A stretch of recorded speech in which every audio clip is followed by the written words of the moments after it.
మనం చేదు లేకుండా కాకరకాయ ఫ్రై ఎలా చేసుకోవాలో చూద్దామండి. దానికి కావాల్సింది 1/2 కిలో కాకరకాయలు తీసుకొని ఇలా చిన్న చిన్న ముక్కలుగా కట్ చేసుకొని పెట్టుకోవాలండి. మీకు కావాలంటే రౌండ్ అయినా కట్ చేసుకోండి. నేను ఇక్కడ పొడవుగా కట్ చేసుకొని తీసుకున్నాను. వీటిని ఒక గిన్నెలోకి తీసుకొని ఇందులో ఒక 1/2 టేబుల్ స్పూన్ సాల్ట్ వేసేసుకోవాలండి. ఇందులోకి ఇంకొక 1/2 టేబుల్ స్పూన్ పసుపు వేసుకోవాలి.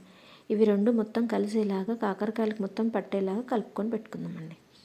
ఇలా రెండింటిని కలిపి పెట్టడం వల్ల చేదు అనేది ఉండకుండా ఉంటుంది.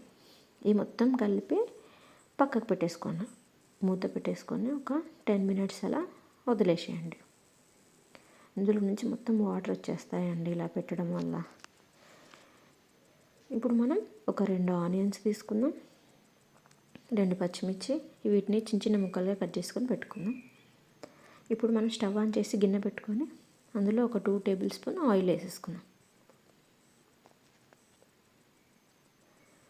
ఒక 2 టేబుల్ స్పూన్ ఆయిల్. ఇది హీట్ అయ్యాక కొంచెం జీలకర్ర, కొంచెం ఆవాలు,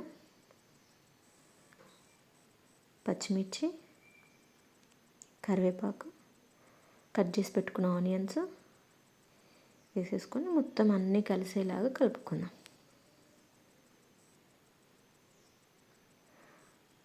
ఈ ఆనియన్ మంచిగా డీప్ ఫ్రై అవ్వాలండి ఆయిల్లో.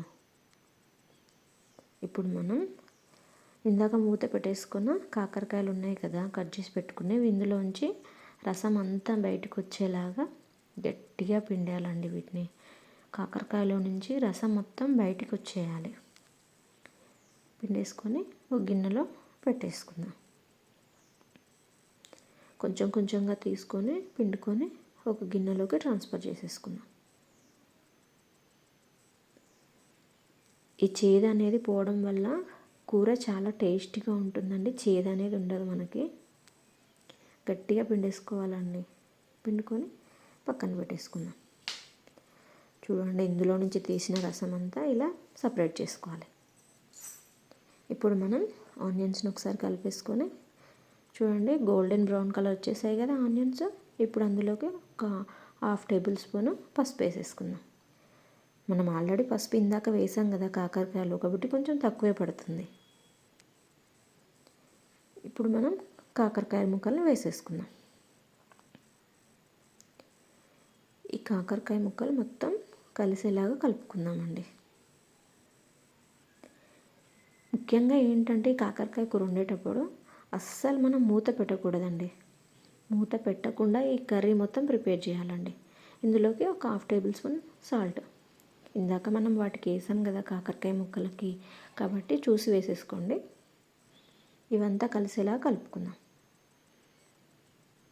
మొత్తం ఇలా ఉప్పు అంతా కలిసేలాగా కలుపుకొని పెట్టేసుకుందాం. మంచిగా ఉడకాలండి, ఆయిల్లోనే మంచిగా ఫ్రై అవ్వాలి.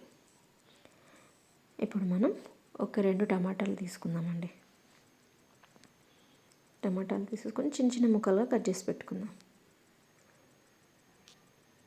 ఈలోపు ఇవి మంచిగా ఫ్రై అయిపోయాయండి. చూడండి, మంచిగా రెడ్ కలర్ వచ్చేసాయి కదా. ఇప్పుడు ఇందులోకి టమాటా ముక్కలు వేసేసుకుందాం. ఈ టమాటా ముక్కలు మొత్తం కలిసేలాగా కలుపుకుందాం.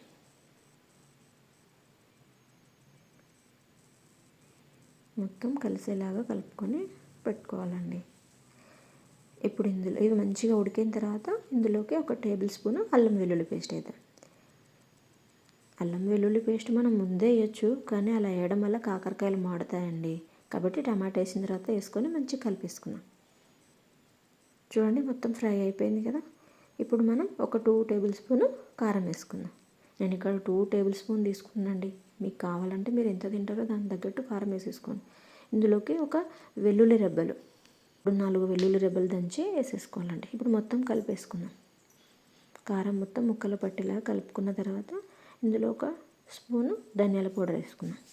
ఇది మొత్తం కలిసేలాగా కలుపుకుందాం. ఇంతే అండి, అయిపోయింది. ఎంత టేస్టీ అయినా కాకరకాయ fry ready. Thank you for watching.